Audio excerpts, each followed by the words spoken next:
Hey guys, thank you guys so much for tuning in. So this is just going to be my little sort of comfort zone where I'm just going to be discussing so many things with you guys. When you guys find this sort of background behind me, it means it's time to talk.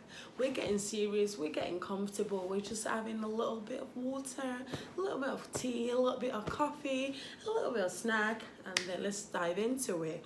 So guys, yes, once again, I would just actually want to say thank you guys to my new subscribers, and I'm still hoping before the end of this month, April, we can boost up the number and at least, you know what, I'm here to aim high.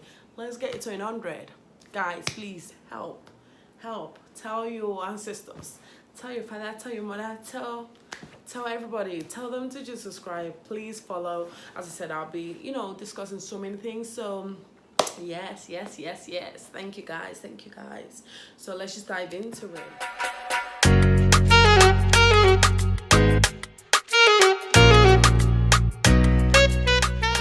There's just so many things I really want to discuss, and obviously it's been one hectic week. I just thought I need to do a video this month. Like, I just can't let April just fly by without not doing a video and updating my YouTube family. So yes, this topic today is just pretty much on just life in general, and how, as I'm growing, there's just so many things that I'm just learning about life, and just going to cut this video into like several parts, so you probably have to stay tuned for the other parts. So yeah, I'm just learning so many things about life. Always grateful to God, because I'm just like, you know what, if not because of God, I wouldn't be where I am today. And one biggest thing that I always thank God for is just seeing another day, because everything we have around us, we can lose it all. That is from family to money to work to business to whatever it is, to health. But then when you have God, you have everything. So God is my biggest motivation in the midst of everything around me. So yeah, so what I just want to just do is just encourage someone out there. Like, honestly, if you are trusting God for anything, and this can be from like marriage, I'm just going to discuss more about marriage really, and relationship, friendship, and yes, and then I said it's going to be in different parts. So I just clocked another year into my marriage. Praise be to God. Yay! And I'm just discussing with my husband about, things that we've learned, and, from the Genesis, I'm going to say Genesis, meaning the beginning, how we started our friendship, which obviously evolved into a relationship, and then into courtship, and then into marriage. It wasn't the easiest, and into obviously even the marriage phase, I'm going to talk about with you guys. Out of mind, I'm here to share, to just encourage someone. So guys, the foundation is friendship, guys. In everything, you have to start with a foundation, and that foundation has to be solid. So when I met my husband, we were friends, absolutely pure friends. There was no friend with benefits, just with anger. We discussed so many things in terms of faith, in terms of education, in terms of travels, in terms of whatnot. So anyone out there that is obviously thinking, okay, I want a relationship, I might as well get straight into it, there's no time, there's no this, there's no that, please start off as friends. Being friends, you get to know one another. You're not going to get to know everything about the person, but it's the foundation that is important. You guys are going to hear me repeat the word foundation. Foundation is significant in everything in life. Honestly, it's so important. So start off as being friends, get to know one another, take time to go out on a date, and even though it's not a date, but take time, go cinema, watch a movie, talk about just things about life. It's not always about, oh, there's nothing to talk about, because they don't understand what I want to talk about. No, just talk about life, talk about your aspiration, talk about what you're doing, ask the other person things, not just solely about yourself. Just speak to the other person, ask them more about themselves, get to know them, be friends, guys. I'm not gonna stop emphasizing on be friends. Friendship leads to what? blossom, flourishing relationship if you guys know that you're meant to be in that relationship.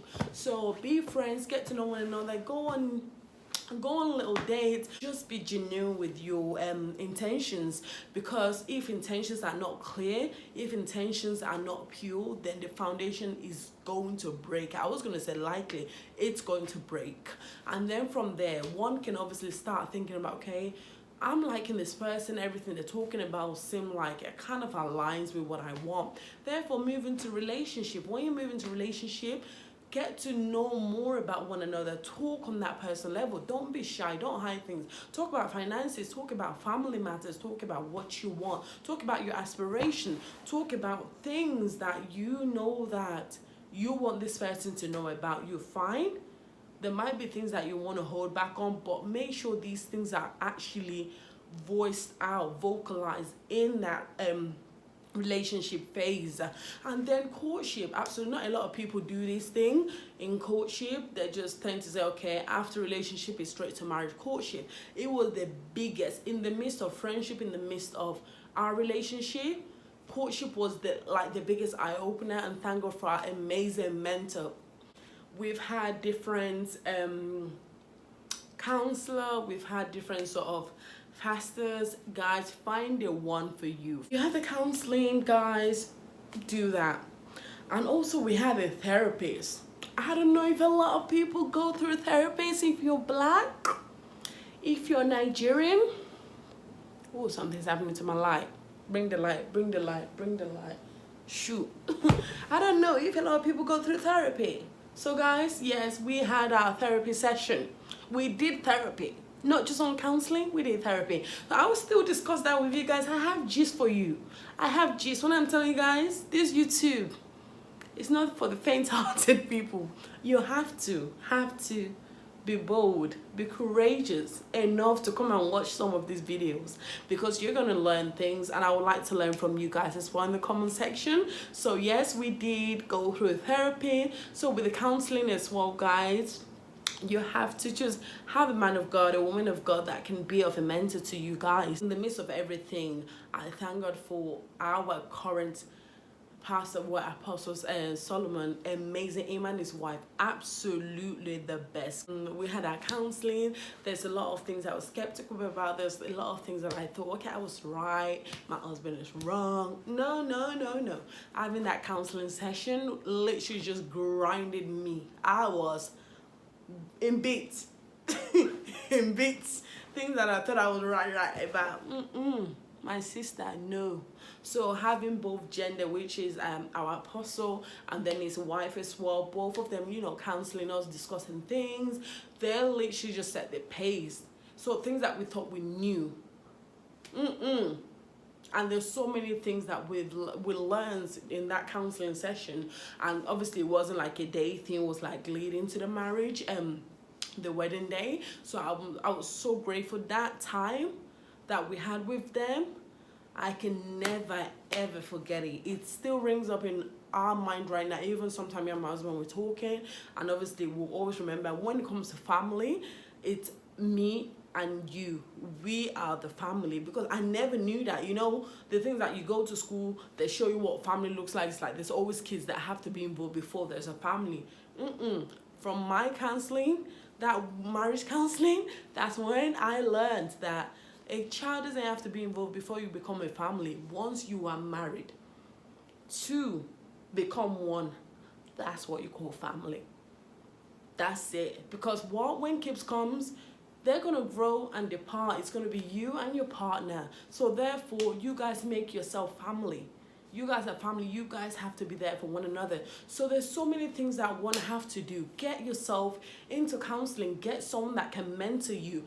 Go under the spiritual guidance of someone, of a man of God, a woman of God, that you and your partner can talk to about anything. And then even before we got married, before myself and my husband got married, there was a little bit of tension, a little bit of issues. Like, I would call my apostle up and like, this is what just happened. And he'll be like, don't worry. It'll call my husband, hear my husband's side, and then my husband will tell us, and then later on, it will still call the both of us. Obviously, we wasn't living together, so it'll call the both of us, discuss things, and then I'm like, okay, I think I was overreacting. So there's just so many things to learn. And I think it's very important. That's why I emphasize on counseling. Counseling. Even though somebody that's watching this and you feel like you don't have a mentor, you don't have a pastor, just go to any church and just let them be a member and just let them know, I'm looking to get married. Let them examine your partner. Let them examine you. See if you're even ready yourself. Get that counseling, because it's so great to talk about marriage, to talk about so many things that you want to do in the future with a partner, but then it's also important to have a spiritual leader that can be able to help and guide and just advise when you need it. Someone that can be so impartial about things, because a lot of us were so quick to run to family members to talk about our business, but then they don't always give like a wise advice. They don't. Sometimes emotion plays a big part, that you wouldn't get the right advice, because they're a bit partial about things. So you need someone that can be impartial about things. So get the right counseling. Let your pastor know that you need this. This is your next phase. So yes, guys, and not just only that as well. When it comes to planning the wedding and so many other things, you guys have to talk. You have to talk about what is going to be our life after this marriage, because it doesn't just end on the wedding day. There's marriage. So a lot of us focus on wedding, not the marriage. Wedding is just for a day. Marriage is still life. When they said till death do your part, that's the marriage. So I think a lot of us get lost in the midst of wedding. Yes, you're planning it, you're doing everything. You're coming to eat jollof rice, amala, egusi, pounded yam, ewedu, all of you, name all the food. You will eat it on that wedding day. Even you, your bride and your groom, you don't even have time to eat. You don't have time to eat. I'm speaking for myself. I didn't even have time to eat. My ladies were telling me you need to eat. I was stressed. But thank God me and my husband were talking about marriage, how we want it to be, what we envision. And guys, I'm going to feed you into more about the marriage itself, about what we went through, about some of the obstacles, some of the things that, even in terms of even how much we spend on our wedding, and being financially free after wedding, because wedding can pull a lot of people into debt, like literally. And a lot of the reason why people break up, like marriages, end because of financial sort of issues. And this also stream from the wedding. If you've done a wedding and you've paid like 40-something thousand on a wedding, and you don't have a house to live, and you're eating Indomie and bread. Sorry, no offense, me, I eat Indomie and bread, but you're eating Indomie and bread. Or porridge. Sorry, I also eat porridge, but come on, like, you don't have a choice. This is what you're eating after you just got married. After you spend 40-something thousand on a wedding, or after you spend 20-something thousand on a wedding. It's not fair. If you have the money, go for it, but if you don't, cut it. Cut your cost. Guys, there's gonna be another video about things that me and my husband went through, things that we had to sit down. Me, I cried. I'm not gonna lie, I cried. I will share the video, don't worry. I will share the video. I'll show you guys. I cried because I want some things, but my husband brought me back to life. He said, do you really want this? Do you really want that? Do you know how much it's going to cost? I said, But then if I want it, it's for people. It's not even what I want. I just want it for people. But then it's like, after the wedding day, are those people coming to come and pay the cost of the loan you're going to take out? No. So, and I thank God we didn't take any out. We didn't take any loan. We didn't borrow money from anyone to do the wedding. We didn't take loan. We didn't borrow money. It was all from our pockets. The pocket of the Lord. That was it. But people came through for us. So guys, it's gonna be a different conversation about my marriage. Like, not even the marriage, it's the wedding as well. I'm gonna discuss that into further details for you guys, so you guys can understand, and maybe it can help anyone that is looking to get married. Some of the things that you should be considering, some of the things that you should not even think about.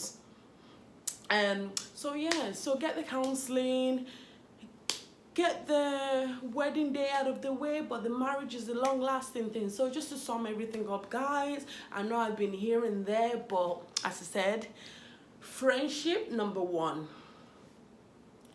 Your relationship being boyfriend and girlfriend, fine. Number two, in no particular order, some people go into courtship straight away. Absolutely, get the counseling. See if the sister and the brother is what you want to be.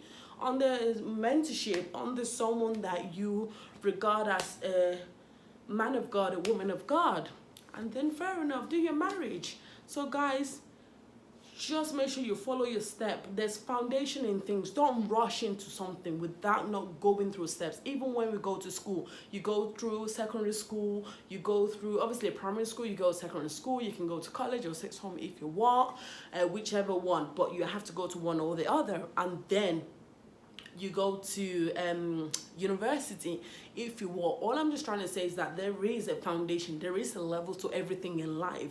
There's no way you're going to leave primary school to go to university. So that's how some people are getting married. They've not been friends, but they're automatically going to go and marry. And then there's issues, and then you're thinking, what happened? I thought I know you. I thought I did. You didn't know him because what? You didn't go through the foundation properly. The foundation was cracked. So please, let's not be ignorant. Let's make sure the foundation is set properly so that you can enjoy your marriage, so you can enjoy everything in the marriage. And yes, and also guys, just to also add to it, if the person is not meant for you, fine, just cut it off. Don't waste your time. That's gonna be on another video. So yes guys, there's gonna be many other parts to this, so this is gonna be the marriage series that I'm just gonna title it. So there's gonna be so many things, bride to be, grooms to be, there's just so many other things I'm going to discuss with you guys. Also talk about, so guys, please just subscribe. I'm going to talk about how I picked my bridesmaids, and also the groomsmen, and things that we did leading up to the wedding, and as I said, the financial aspect of things. I'm going to discuss that with you guys, and other things as well that I'll be discussing with you guys. So please stay tuned, and please don't forget to like, share, and subscribe. Thank you guys so much for watching. Have a blessed day.